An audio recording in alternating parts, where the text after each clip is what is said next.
Fala galerinha do xadrez, tudo beleza? Pessoal, a pedido aí de muitos inscritos, eu trouxe a partida do Ian Duda, agora do Tata Steel Masters 2020, contra o Vladislav Artemiev. A partida é muito interessante, o Ian Duda está de brancas e abre com o peão da dama D4, o Artemiev responde com D5.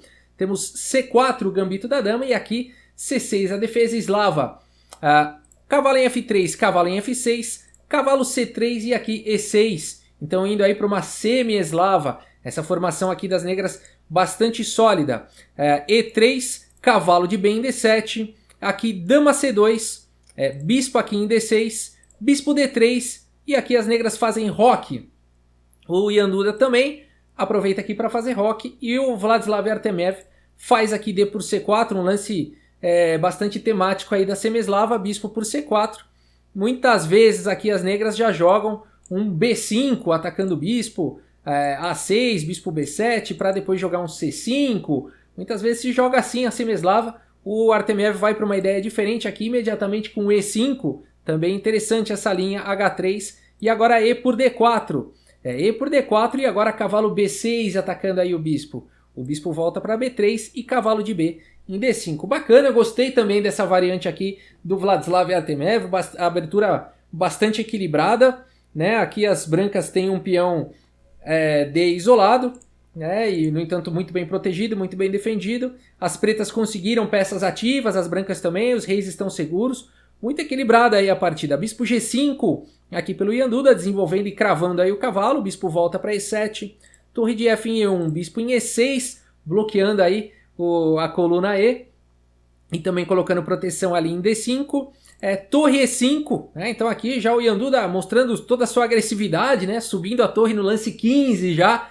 Muito interessante esse lance. Dama D7, o Artemiev continua fazendo o que manda o manual, né? Então coloca a dama na segunda horizontal, conecta as torres, está trazendo mais uma proteção aqui para o bispo. Tudo certo. Torre de A em E1, né? Então o Ian Duda aí já também colocando de forma agressiva aí as suas peças dobrando na coluna E. Torre de A em E8 e agora, né? Para esse bispo não ficar cravado, né? Enfim, a posição pode começar a se complicar, é melhor trazer mais um defensor aqui para E7. Afinal de contas tem força bruta aí na coluna E. Dama D2 e agora bispo aqui em D8. Bispo em C2, olha como o Ian Duda vai direcionando aí suas peças na ala do rei, né, do adversário. E aqui dama C8 foi jogado pelo Artemiev. Bispo em H6, aqui já começa a ficar interessante, né, a partida. Olha esse lance do Ian Duda, quanta criatividade, né? Quanta criatividade. Aqui o Vladislav Artemiev joga com o cavalo em E7, tá? Então ele volta aí o cavalo. Poxa, Rafael, não dava para capturar? Que lance maluco foi esse bispo H6? Bom, aqui tá completamente, né? Não foi o lance jogado, estaria completamente ganho já para as brancas. Depois de dama por H6. O que jogar aqui, né? Tá ameaçando já sequência de checkmate. Então, por exemplo, o cavalo aqui em E7, talvez, para bloquear o cavalo aqui com o G6. Mas daí cavalo E4 também seria muito forte, né? Tentando eliminar um dos defensores aqui de H7. Cavalo F5, por exemplo, atacando a dama e bloqueando a diagonal de casas claras. Cavalo por F6, uma possível, né, variante bispo por F6.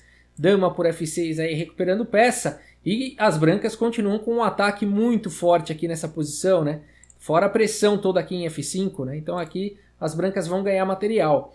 Né? Então, se o cavalo não pode sair daí, senão tem sequência de checkmate, né? Então realmente, e aqui o cavalo está com 3 ataques, né? E apenas 2 defesas, e não dá mais para trazer nenhuma defesa. Então nessa variante as brancas ganham. E por isso bispo H6, olha a criatividade aqui do Ian Duda, né? Que lance bacana, bispo H6. E aqui o Artemiev então volta aí o cavalo, né? Imediatamente ele ia ter que jogar esse lance de qualquer jeito, né? Para tentar defender aí o rei. Veja que interessante, o Ian Duda começou atacando com tudo, né? E o Vladislav está aí se defendendo. A partida seguiu com o cavalo em E4. Estão tentando eliminar aí o defensor de H7. Então continua deixando o bispo aí, né? Então mais uma vez não dá para as pretas capturarem aqui em H6. Por conta de cavalo em F6 daí vencendo instantaneamente. A partida seguiu aqui com o cavalo em F5 então, né? Atacando lá o bispo. E agora um lance muito interessante do Ian Duda, que ele está realmente muito agressivo aqui hoje. Bispo por G7, né? Então ele está sacrificando uma peça aí para abrir, né, a posição do rei adversário. Muito interessante aqui. Bom, a partida seguiu com cavalo por E4, tá? O que está acontecendo? Aqui realmente rei por G7 seria um lance perdedor, tá? Viria dama G5, cheque, e depois de rei H8, cavalo por F6 imediatamente recupera a peça, e com lucro, né? Existe muita ameaça aqui na posição, torre G8, por exemplo, não precisa nem capturar aqui a torre, nem pode, né? Tá cravado, teria que jogar aqui dama H5, né? Ameaçando aqui mate, então bispo por F6 seria um lance forçado, só que aí torre por F5 seria um lance muito forte. Bispo por F5, por exemplo, bispo por F5, torre por E1, cheque, cavalo aqui por E1, e agora as pretas teriam que defender aqui a ameaça do checkmate, mas não é tão simples, né? Porque se jogar, por exemplo, torre aqui em G7, as brancas estão capturando aqui a dama, né? Então como que as pretas podem fazer aqui? Não tem muito jeito, né? Então aqui as brancas estão ganhas, né? Porque elas estão ameaçando a dama e estariam ameaçando o checkmate. Que coisa, né? Que coisa, por isso que depois aqui de cavalo, por isso que o lance jogado aqui não foi, né? Rei por G7 e foi cavalo por E4. Aqui o Artemev tenta se livrar aqui dessas peças de ataque aqui do Ian Duda. O Ian Duda segue na partida com torre aqui de 1 por E4. Agora sim, cavalo por G7. Então o Artemev encontrou recursos defensivos bem interessantes aí. Tá com uma peça a mais e a questão é, será que o Ian Duda tem compensação por essa peça sacrificada? O Ian Duda continua com dama H6, um lance bastante forte, colocando pressão aqui no ponto de H7. Tá ameaçando torre G4, por exemplo. A partida seguiu com F5, não permitindo então o lance torre G4. E o Ian Duda então joga torre G4, teimosamente aqui ele faz o lance torre G4, legal. A partida seguiu com bispo F6. Rafael, já começou a ficar confuso aí, o que está acontecendo? Não dava para capturar essa torre aí? Dava e era até o melhor lance, tá? Aqui eu acho que o Vladislav Artemev ficou com receio aqui do ataque forte, né? Que o Ian Duda teria, mas F por G4 seria possível sim.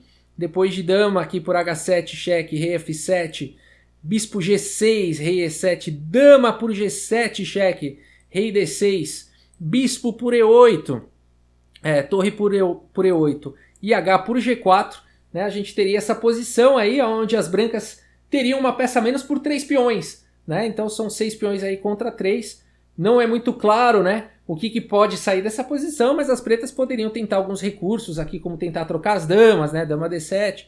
As brancas provavelmente evitariam, né, com dama H6, rei C7, e a partida vai embora, né, não fica muito claro aqui quais são as chances aí dos dois lados, né. Mas seria uma continuação possível sim, né.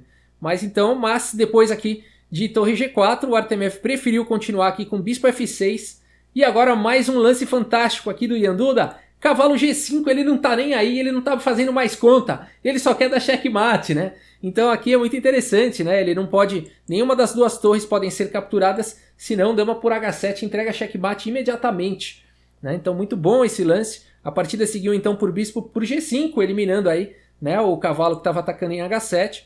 Agora torre por G5, saindo aí do ataque do bispo, e dama D7. A partida segue com mais um lance fantástico aqui do Ian Duda, D5, olha esse lance, gente, eu vou já explicar porque esse lance é tão genial.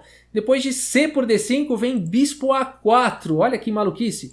Esse lance aqui ataca a dama, ataca a torre, né? Então faz um ataque aí muito forte na posição e não dá para a dama capturar, né? O ponto todo é esse, porque a dama está escrava defendendo aqui em G7, né? Senão dama por G7 aqui é checkmate, né? Então muito legal, por isso que D5 eu falei que foi um lance tão brilhante, né? Ah, Rafael, mas aqui o Artemev capivarou, né? Porque ele capturou com peão e não viu que vinha bispo A4.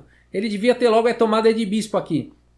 O problema dessa sequência é que viria bispo por F5 aqui. O cavalo está cravado, existe uma ameaça forte aqui em H7. Depois de torre por F5 viria torre por E8 cheque. Mais uma vez, né? Aqui não pode capturar de dama, senão a dama entrega checkmate. Então teria que... Nem o cavalo não pode capturar porque está cravado, né? Então aqui teria que voltar a torre para F8 e depois de torre por F8, rei por F8 e dama por H7. As brancas teriam uma posição bem melhor, né? Um final aí, uma posição com certeza vencedora aqui para as brancas, né? Então D5 é um lance que exclama, né? Em qualquer das linhas as brancas vão ficar muito bem. A partida seguiu então com C por D5 e agora esse lance fantástico, bispo A4. A dama está escrava defendendo o cavalo, portanto dama F7 foi jogado, bispo por E8, torre por E8. Tá bom, Rafael, legal, foi muito bonito esse ataque do Ian Duda, mas olha só, agora ele tá com material a menos, né? 2 torres contra uma torre e 2 peças menores. Pô, o Yanduda não tá nem aí, e agora ele sacrifica mais uma troca com torre por E6. Poxa, Rafael, o que tá acontecendo? Agora, mais uma vez, a dama não pode capturar, senão tá levando checkmate. Portanto, seguiu-se com torre por E6 e agora mais um sacrifício aqui. Só que, na verdade, todos essa sequência aí, ela vai para um equilíbrio material, né? Porque agora, depois de dama por G7, tá caindo a torre aqui em E6. Fantástica a combinação, né? Brilhante. Dama por E6 cheque.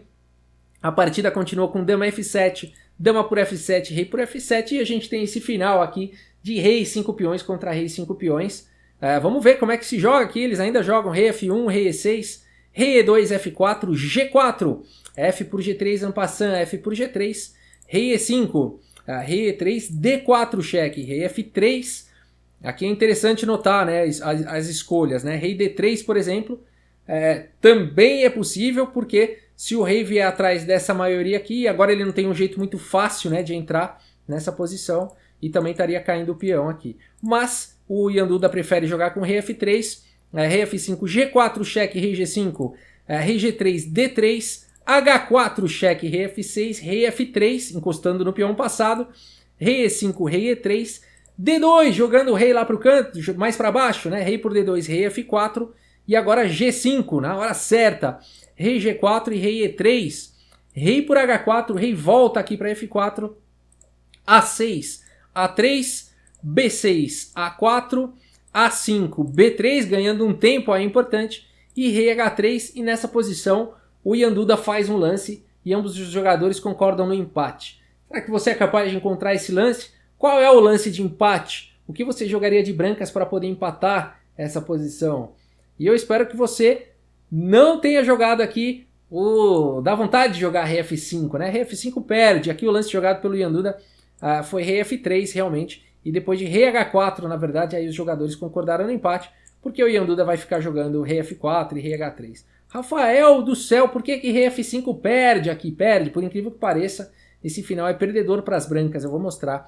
Rei F5 vem rei G3, agora rei F6, rei G4. G6, né? Afinal de contas não existe mais uma maneira de continuar protegendo aqui o peão, né? Não existem essas casas disponíveis, portanto G6, H por G6, rei por G6, e aqui as negras ganham, vamos ver, rei F4, rei F6, rei E4, rei E6, rei D4, rei D6, rei C3, rei C6, puxa, as pretas ganham mesmo aqui, ganham, rei por B3, e agora, enfim, não dá para jogar rei por B6, senão rei por A4 vai vencer aqui a partida.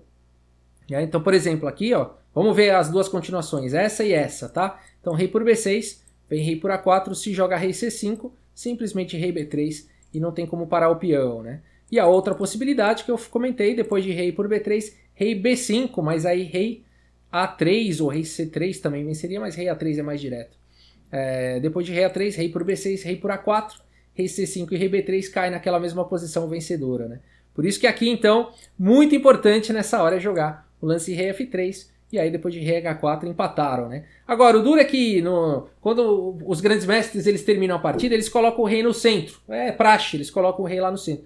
Só que o tabuleiro DGT lá, ele captura os movimentos feitos, e aqui então o Yanduda pôs o rei no centro, né? E o computador dá, né, o PGN da partida que ele fez esse lance aí e empatou. Na verdade ele não fez esse lance, porque esse lance perde, né?